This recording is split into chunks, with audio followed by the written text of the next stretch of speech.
Channel one step to success. कैसे हैं आप सभी? फ्रेंड, जैसा कि आप सभी जानते हैं कि हम यहाँ पे सीजी 2024 की शिक्षक भर्ती की प्रिपरेशन स्टार्ट कर चुके हैं और अभी तक हमने बहुत सारे क्लासेस आपकी करा चुके हैं फ्रेंड्स। तो आप बिल्कुल यहाँ पे प्रैक्टिस सेशन अटेंड कीजिए, इससे आपका बहुत फ़ायदा होगा। ठीक है, इससे पहले भी हमने आपके सीजी टेट की तैयारी आप लोग की कराई थी। सो आई होप आप लोग के एग्ज़ाम बहुत अच्छे गए होंगे। चलिए फ्रेंड्स, स्टार्ट करते हैं आपका सेशन। और हमारा सब्जेक्ट जो है वो है बाल विकास एवं शिक्षण शास्त्र। ठीक है, तो चलिए देखिए पहला क्वेश्चन क्या है। कक्षा अधिगम में प्रेरणा होती है। सो ऑप्शन है सकारात्मक, नकारात्मक, उक्त दोनों या इनमें से कोई नहीं। तो कक्षा अधिगम में आपकी प्रेरणा कैसी होनी चाहिए बताइए। ऑप्शन देख लीजिए। क्वेश्चन नंबर 102, तो आपकी प्रेरणा कैसी होनी चाहिए कक्षा अधिगम में? सकारात्मक होनी चाहिए। ठीक है, ऑप्शन ए इज करेक्ट। अगला क्वेश्चन देखिए, क्वेश्चन नंबर 103, निम्न के अभाव में प्रेरणा की प्रक्रिया प्रारंभ नहीं हो सकती। तो किसके अभाव में? देखिए ऑप्शंस हैं प्रोत्साहन, आवश्यकता, प्रणोदन या दंड। तो किसका अभाव होने पर यहाँ पे प्रेरणा की प्रक्रिया प्रारंभ नहीं होगी बताइए। देखिए क्वेश्चन को।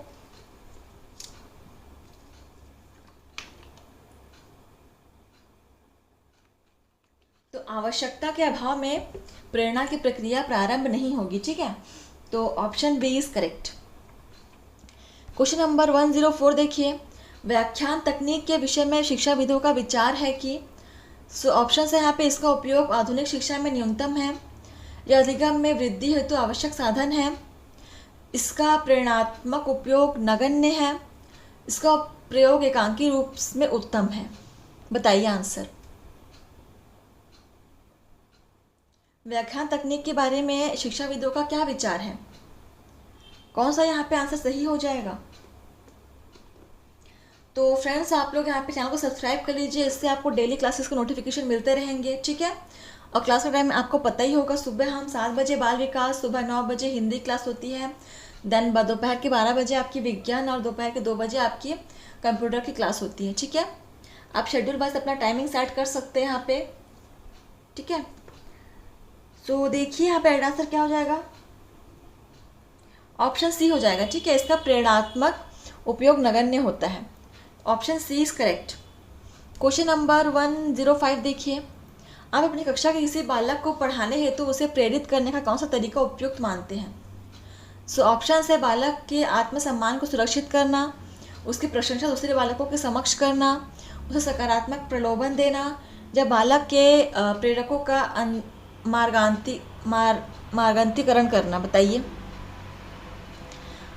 बालक के पढ़ाने के लिए उसे प्रेरित करने के लिए कौन सा तरीका सबसे आप अच्छा मानेंगे? कौन सा प्रोसेस आपको सबसे अच्छा लगेगा किसी बालक को पढ़ाने के लिए? 105, बालक के प्रेरकों का मार्गांतीकरण करना। ठीक है, ऑप्शन डी इज करेक्ट। ठीक है, आगे आप लोगों को क्वेश्चन के पैटर्न समझ में आ रहे होंगे। जहाँ भी आपको प्रॉब्लम हो, समझ में ना आए, आप बिल्कुल हमें कमेंट के माध्यम से बता सकते हैं कि हमें इस क्वेश्चन पर हमें समस्या हो रही है, और क्वेश्चन का नंबर भी हम वहाँ पे अटैच कर दीजिएगा। ठीक है, देखिए क्वेश्चन नंबर 106, कोई बालक जैसे जैसे बड़ा होता है उसकी रुचि संबंधी प्रवृत्तियाँ विकसित होती है। सो ऑप्शन से अनेक रूप में, निश्चित रूप में, गुणात्मक दृष्टि से, या इनमें से कोई नहीं। बताइए फ्रेंड्स, उसकी रुचि जो है संबंधी प्रवृत्तियाँ जो है विकसित कैसे होती हैं, किन रूपों में होती हैं? बताइए, जब वो बालक धीरे धीरे बड़ा होने लगता है तो। बताइए, आंसर कीजिए। Option B is correct. ठीक है, निश्चित रूप से विकसित होती है।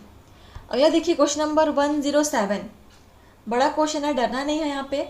किसी बालक के व्यवहार के निर्धारण के संदर्भ में निम्नलिखित में से कौन सा व्यवहार उत्तम है?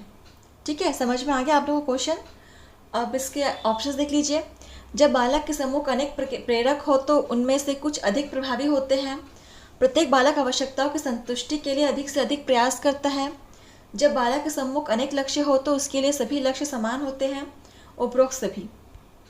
तो देखिए यहाँ पे पूछा क्या है, जो बालक है उसके व्यवहार के निर्धारण के लिए संदर्भ में यहाँ पर सबसे उत्तम व्यवहार कौन सा होगा? ठीक है, समझ में आ रहा है आप लोगों को क्वेश्चन में क्या जानना चाह रहा है? अब आप लोग आंसर कीजिए, पढ़िए ऑप्शंस को। देखिए राइट आंसर क्या हो जाएगा, आप लोगों ने आई थिंक देख लिया होगा आंसर। जब बालक के सम्मुख अनेक प्रेरक होते हैं तो उनमें से कुछ अधिक प्रभावी होते हैं, ठीक है। यही यहाँ पे सबसे उत्तम व्यवहार हो जाएगा। Option A is correct. Question number 108 देखिए, निम्नलिखित में से कौन सा वाक्य सत्य नहीं है, ठीक है। सो ऑप्शन है यहाँ पे सभी प्रकार के व्यवहार आवश्यकताओं की संतुष्टि करते हैं। जब प्रेरणा समाप्त हो जाती है तब अनुशासन की समस्या सामने आती है। अनुशासन किसी भी प्रकार की प्रेरणा का नकारात्मक स्वरूप है। प्रत्येक स्थिति में बालकों को नियमों के पालन करने की अनुभूति आवश्यक है। बताइए कौन सा यहाँ पे जो वाक्य है, स्टेटमेंट है, वो निगेटिव है, बताना है, ठीक है। सो फ्रेंड्स, आप लोग यहाँ पे बिल्कुल डेली क्लासेस अटेंड कीजिए, ठीक है। कोई भी क्लास आपको मिस नहीं करना है, क्योंकि यहाँ पे हर एक क्लास अपने आप में बहुत ही इंपॉर्टेंट है। जो क्वेश्चन के पैटर्न आप देख रहे हैं, बहुत ही चुनिंदा क्वेश्चन यहाँ पे लिए हुए हैं, ठीक है। जो क्वेश्चंस में बार बार एग्जाम में आते हैं और आने की संभावना भी बनती है, ऐसे क्वेश्चंस को हम यहाँ पे लेकर आते हैं। प्लस ऐसे क्वेश्चंस जो एग्जामिनर आपको कंफ्यूज करने के लिए भी देता है, ठीक है। एक क्वेश्चन से वो किस तरीके से घुमा के पूछ सकता है, हम उस तरह के क्वेश्चन यहाँ पे पैटर्न भी लेकर आते हैं, ठीक है। तो देखिए इसका आंसर क्या हो जाएगा, बताइए, पढ़ लीजिए ऑप्शंस को। सो देख लिया आप लोगों ने राइट आंसर क्या हो जाएगा इसका, बताऊं मैं आंसर। तो यहाँ पे राइट आंसर हो जाएगा ऑप्शन सी, ठीक है। अनुशासन किसी भी प्रकार की प्रेरणा का नकारात्मक रूप स्वरूप है, ठीक है। तो यही यहाँ पे सत्य नहीं है, गलत हो जाएगा। आगे देखिए 109, कार्य को आरंभ करने, जारी रखने और नियमित रखने की प्रक्रिया कहलाती है। सो ऑप्शन है प्रेरणा, अधिगम, कार्य या खेल। तो किसी कार्य को आरंभ करने, उसे जारी रखने और नियमित करने की प्रक्रिया को हम क्या कहेंगे, प्रेरणा कहेंगे, अधिगम कहेंगे या कार्य या खेल। तो उसे हम कहेंगे फ्रेंड्स प्रेरणा, ठीक है। Option A is correct. तो देखिए इस प्रकार के क्वेश्चंस भी आपके एग्जाम में पूछे जाते हैं, बहुत ही इंपॉर्टेंट क्वेश्चन है। क्वेश्चन नंबर 110 देखिए, निम्नलिखित में से किसने अभिप्रेरणा देने वाले 4 घटकों की विवेचना की। तो अगेन यहाँ पे एक वैज्ञानिक से रिलेटेड क्वेश्चन आया हुआ है। देखिए ऑप्शंस, जेपी डिसेको, जेन प्याजे, बी स्मिथ या स्किनर। तो किसने यहाँ पे अभिप्रेरणा देने वाले 4 घटकों की विवेचना की है, बताइए। अभिप्रेरणा, ठीक है। तो जेपी डिसेको हो जाएगा, ठीक है। Option A is correct. Question number 111 देखिए, निम्न में से किसको एक अभिप्रेरित शिक्षण का संकेतक माना जाता है। सो ऑप्शन है कक्षा में अधिकतम उपस्थिति, शिक्षक द्वारा दिया गया उपचारात्मक कार्य, विद्यार्थियों द्वारा प्रश्न पूछना, कक्षा में एकदम खामोशी। तो कौन सा यहाँ पे अभिप्रेरित शिक्षण का संकेत माना जाएगा। अभिप्रेरित शिक्षण का संकेत बोल रहा है, मतलब यहाँ पे पॉजिटिव आंसर आपसे वो एक्सपेक्ट कर रहा है, ठीक है। तो बताइए, तो अगर कक्षा में विद्यार्थी प्रश्न पूछते हैं ना, तो वो यहाँ पे इंडिकेटर है, संकेत है कि आपका अधिगम अभिप्रेरित शिक्षण है, ठीक है। Option C is correct. एकदम खामोश रहना है तो निगेटिव हो जाएगा। कक्षा में अधिकतम उपस्थिति, ज़रूरी नहीं कक्षा में बच्चे पढ़ने के लिए उपस्थित हो, कई बच्चे तो कक्षा में मौज मस्ती के लिए भी आते हैं, ठीक है। और शिक्षक द्वारा किया गया उपचारात्मक कार्य, इसका तो इससे कोई संबंध ही नहीं है, ठीक है। चलिए अगला क्वेश्चन देखिए 112, यहाँ पे क्या कह रहा है, किसी बालक में प्रेरणा के माध्यम से सुधार किया जा सकता है। सो किस में सुधार कर सकते हैं। ऑप्शन है उसके व्यवहार में, उसके चरित्र में, उसके अनुशासन की भावना में या उपरोक्त सभी में। तो प्रेरणा के माध्यम से हम बालक के किन गुणों में सुधार कर सकते हैं, बताइए, आंसर कीजिए। सोचिए सोचिए क्या हो जाएगा राइट आंसर इसका। ऑप्शन डी, ठीक है। तो यहाँ पे उसके व्यवहार, चरित्र, उसके अनुशासन की भावना, सभी में यहाँ पे सुधार किया जा सकता है। किससे, प्रेरणा के माध्यम से, ठीक है। प्रेरणा is important, most important thing.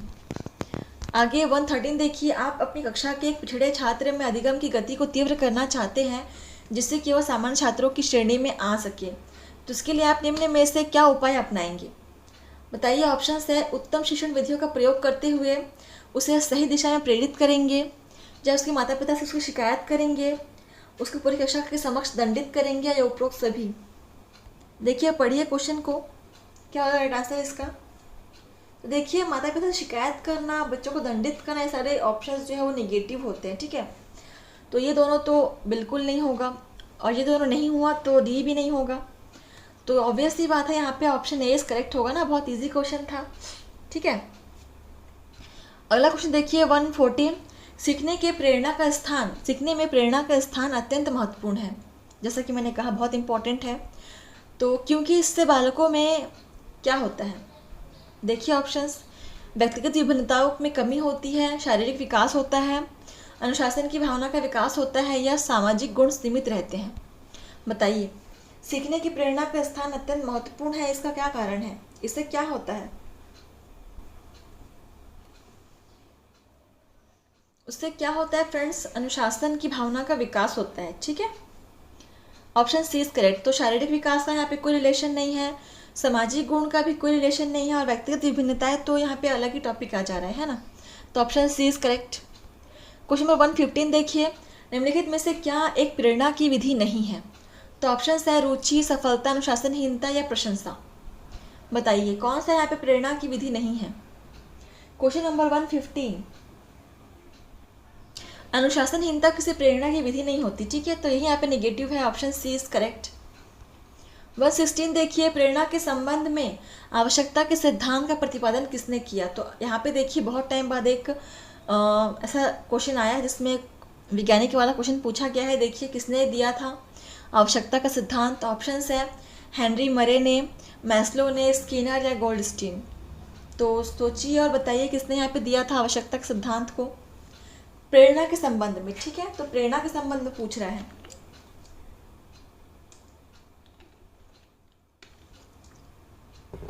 Question number 116, Henry मरे ने। ठीक है, option A is correct. Question number 17 देखिए, मैस्लो ने अपने अभिप्रेरणा सिद्धांत में कितने प्रेरकों की चर्चा की है? तो ऑप्शन है 3, 5, 7 या 9। तो बताइए, मैस्लो का आप सभी जानते हैं ना, तो उन्होंने अपने अभिप्रेरणा सिद्धांत में कितने प्रेरकों की यहाँ पे चर्चा की है उन्होंने? बताइए। देखिए, अगर आप लोगों ने पढ़ा होगा मैस्लो के बारे में तो आप लोगों को पता होगा इसका आंसर 5। ठीक है, तो 5 प्रेरकों के बारे में उन्होंने बताया था, चर्चा की थी। Option B is correct. Question number 118, आपकी कक्षा का एक छात्र गुटखा या सुपारी खाकर कक्षा में आता है, तो आप निम्न में से उसकी हरकत का जिम्मेदार किसे मानेंगे? तो देखिए ऑप्शन है उसकी अंतः इच्छा, उसका सामाजिक वातावरण, उसका आपके प्रति द्वेष, या कक्षा में स्वयं को सबसे अलग दिखाने का उसका तरीका। तो कौन सी हरकत इसके लिए जिम्मेदार होगी कि वो कक्षा में छात्र गुटखा या सुपारी खाकर आ रहा है? तो क्या रीज़न हो सकता है इसमें से? बताइए, लॉजिकल क्वेश्चन है।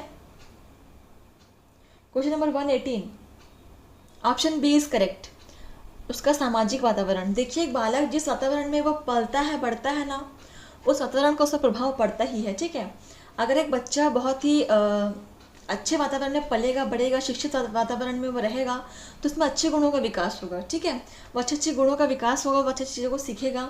लेकिन वहीं पे अगर वो किसी ऐसी जगह पे रह रहा है जहाँ पे सब लोग मतलब बहुत मारपीट कर रहे हैं, गाली गलौज करते हैं, गुटखा सुपारी पीते हैं, खाते हैं, तो वो देखकर वही चीज़ें सीखेगा ना।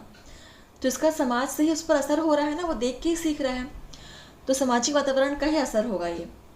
तो ऑप्शन बी इज करेक्ट। अगला क्वेश्चन देखिए, क्वेश्चन नंबर 119, निम्न में से वह कारक जो बालकों में अधिकतम अधिगम प्रसार हेतु आवश्यक है।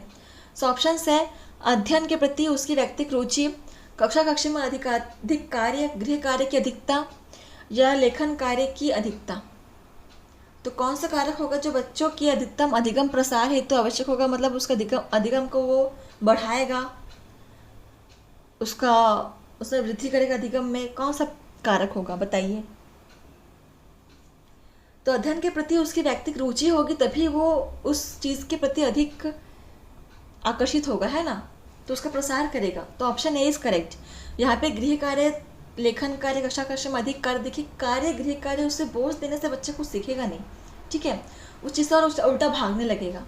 तो जब उसके मतलब उसके अंदर से उसमें रुचि आएगी, तभी उस चीज़ को वो करेगा, अपने मन से करेगा। ठीक है, तो option A is correct. Question number 120 देखिए, कक्षा में बालकों को एकाग्र करने में सहायक व्यक्तिक कारक है। सो ऑप्शन से भिन्न भिन्न प्रकार के वस्त्र, शिक्षक का सुव्यवस्थित भाषण, छात्रों में जिज्ञासा का विकास, शिक्षक की जोरदार आवाज़। तो कौन सा कारक है जो छात्रों को एकाग्र करने में सहायक है? एकाग्र मतलब उनका ध्यान एक जगह केंद्रित करने में सहायक होगा। बताइए, भिन्न भिन्न प्रकार के वस्त्र, ये तो कभी नहीं होगा।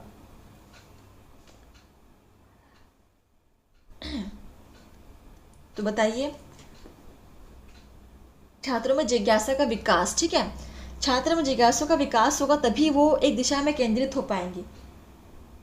ठीक है, तो चलिए आगे बढ़ते हैं। क्वेश्चन नंबर 121 देखा, आज का हमारा लास्ट क्वेश्चन है। देखिए, बच्चों का मस्तिष्क साफ स्लेट की तरह होता है जिस पर समाज जो चाहे लिख सकता है। तो निम्न में से किसका कथन था?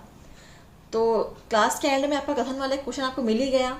देखिए ऑप्शन है स्किनर का, जीन पियाजे, लॉक जे या जीबी वॉटसन का। बताइए किसका कथन था ये, कि बच्चों का मस्तिष्क जो होता है वो एक साफ स्लेट की तरह होता है जिस पर समाज जो चाहे वो लिख सकता है। सो आपको क्लास कैसा लगा फ्रेंड्स? यहाँ पर आप हमें लाइक कमेंट शेयर करके बताइए, हमें फीडबैक दीजिए फ्रेंड्स। ठीक है, आपका एक फीडबैक हमारे लिए बहुत ही इंपॉर्टेंट है। और कमेंट करके बताइए कि आपको सेशन कैसा लगा, आपने कितने क्वेश्चन आप सॉल्व कर पा रहे हैं फ्रेंड्स। ठीक है, तो देखिए इसका राइट आंसर क्या हो जाएगा, लॉग जे। ठीक है, option C is correct. So log J ने ही यहाँ पे इस कथन को बताया हुआ था। ठीक है, तो चलिए इस प्रकार से यहाँ पे आपका सेशन समाप्त होता है फ्रेंड्स। तो अगर आपको सेशन अच्छा लगा तो हमें कमेंट करके बताइएगा फ्रेंड्स। ठीक है, धन्यवाद फ्रेंड्स, बने रहिए हमारे साथ ऐसे डेली प्रैक्टिस सेशन के लिए। तो आज के लिए बस इतना ही फ्रेंड्स, मिलते हैं आपसे नए क्लास में, नए सब्जेक्ट के साथ, नए क्वेश्चंस के साथ। ठीक है, धन्यवाद, पढ़ते रहिए आप लोग, ऐसे ही तैयारी करते रहिए।